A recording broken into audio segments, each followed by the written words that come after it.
Hello! Welcome to my YouTube channel. My name is Edna Lopez, ang inyong pong kamananahe for today. As you can see, I'm wearing my bathrobe na ito po ang pag-aaralan natin ngayon. So, ang tela po niya is 100% cotton na nag-absorb po ng tubig. So, ang gagamitin po natin na pattern is kuha lang po kayo ng old t-shirt, yung po medyo malaki sa inyo or oversize kung tawagin. Pero ang pinagsukatan ko po, ito pong sweater ko. So, ang size ko po sa regular size is small or extra small. So, meron po akong 1 meter na fabric. So, kung medyo malaki po kayo sa akin, depende po sa size nyo, dagdagan nyo lang po yung fabric nyo. Pero hindi ko na po siya nagawa ng bulsa dahil saktong-sakto lang po ang tela para sa akin. So, mag-uumpisa na po tayo. Grab na po ang inyong makina, ang inyong pong gunting, ang measurement but not necessary. So, sinulid at let's start po.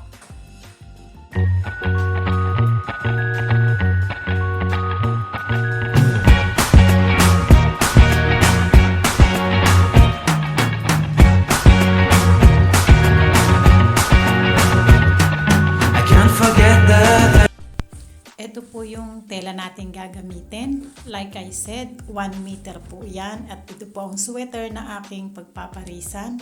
Inilatag ko lang po yung fabric sa floor dahil wala po akong table. Medyo iginilid ko po dahil kakat po tayo ng bias para sa harapan.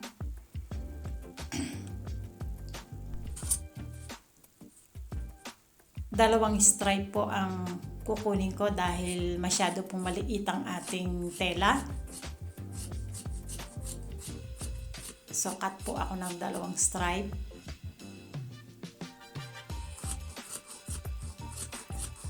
Then, yung puting fabric po sa laylayan, gugupitin po din natin yan.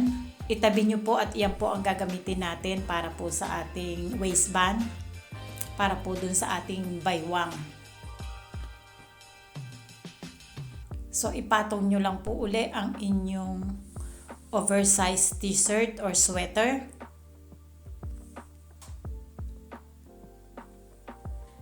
I-fold nyo po siya at saka nyo po ipatong yung inyong pattern. Mas easy po siya pag ipinold nyo po siya. At least it's even.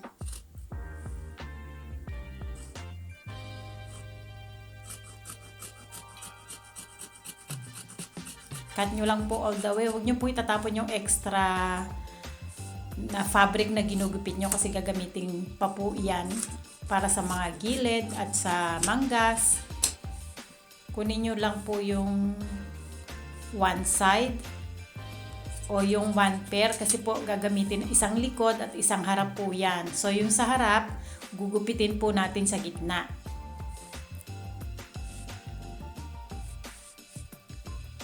Yun pong sa taas, medyo pabi po ang gupit niya. Kasi yun po ang ating leeg.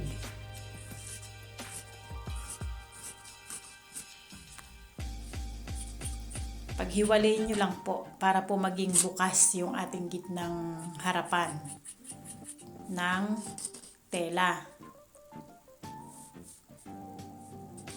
So, ayan po ang magiging style niya. Yan.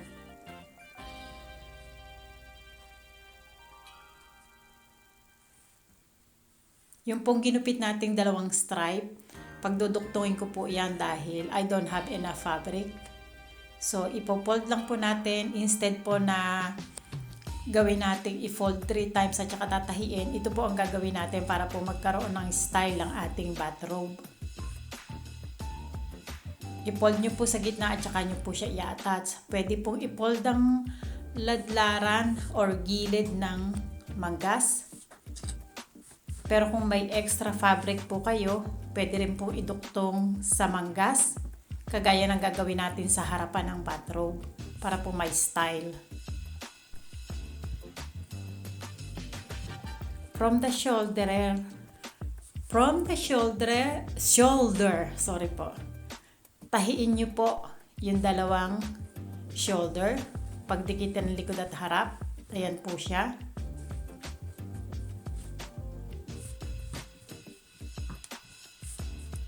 Tsaka po natin ilalagay yung stripe. I-fold nyo lang po sa gitna. Pinagduktong ko lang po siya dahil maiksi po siya. From ladlaran po, ididikit natin siya doon or itatahi.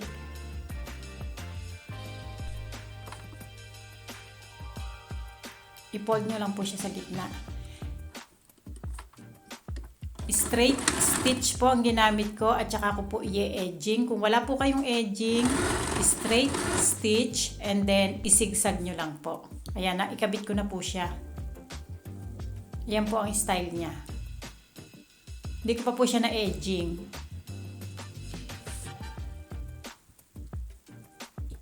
Now, yun naman pong manggas. Yung pong kinat natin kanina sa gilid, meron pa po siyang sobra. So, yan po ang ilalagay ko sa manggas natin. Para pong kagaya lang po nung sa harapan. Kaya lang medyo malapad yung sa manggas. Dalawang manggas po, hindi ko na po pinakita sa inyo pero parang sa harap lang po yan.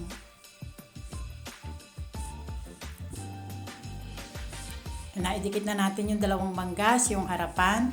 Ngayon naman po, baliktarin nyo. At ang tatahin naman po natin ay yung dalawang gilid ng ating bathrobe. So, from kili-kili hanggang dun sa ladlaran. Straight stitch and then zigzag kung wala po kayong edging. So, naikabit ko na po siyang pareho. Baliktarin nyo lang po. Ayan po siya. Yan. Ang dali lang po niya. For beginner po ito. I-cut nyo lang po yung extra.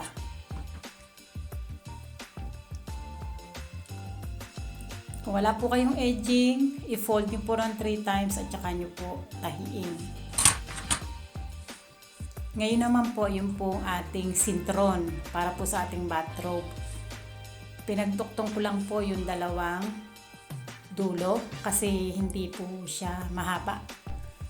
So, ang ginawa ko po ay pinold ko po sa gitna at pinold ko po yung dalawang dulo paloob at saka ko po siya tinahi para po malinis.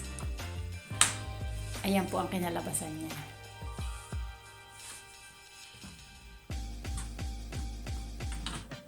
Then, mag-cut lang po kayo ng dalawang stripe na medyo makitid. Yan po ang gagamitin natin na ilalagay natin sa bewang para po yun sa tinatawag na sintrora ba tawag doon. Yan, tahiin nyo lang po siya. Fold ng dalawang gilid at saka po i-fold yung gitna at saka nyo po tahiin at ikabit nyo po doon sa dalawang gilid para po lagayan ng ating waistband o nung sintron. Isukat nyo muna po yung bathrobe nyo, saka nyo po i-attach itong ating dalawang pangsintrora para po sakto. Hindi po siya mataas, hindi po siya mababa.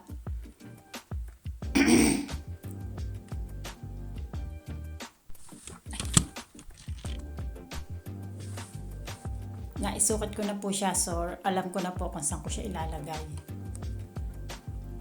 Yun po yung ating sintrora.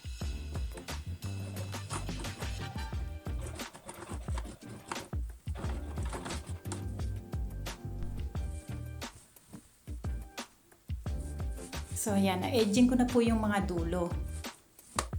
So, ipofold ko lang po siya at saka ko lang po tatahiin.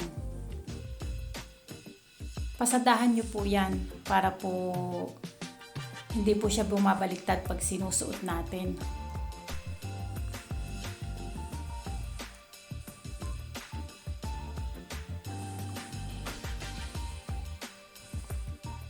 Ayan po, napasadahan ko na po. Yung pong sa paloob at saka nyo po pasadahan. Huwag nyo pong ilalayo.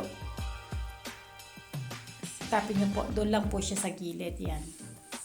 Para lang po mag-stay siya pag sinusuot natin. So, ayan. Natapos na po natin yung ating bathrobe. So, susukat na po natin.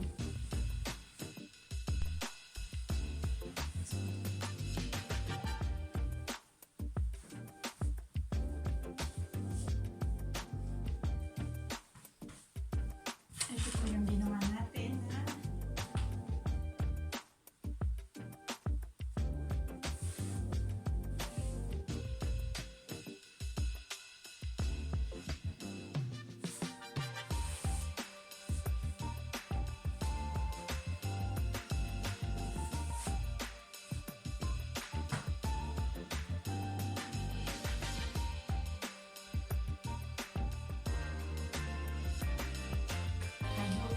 Enjoy our tutorial today. So keep safe. Bye.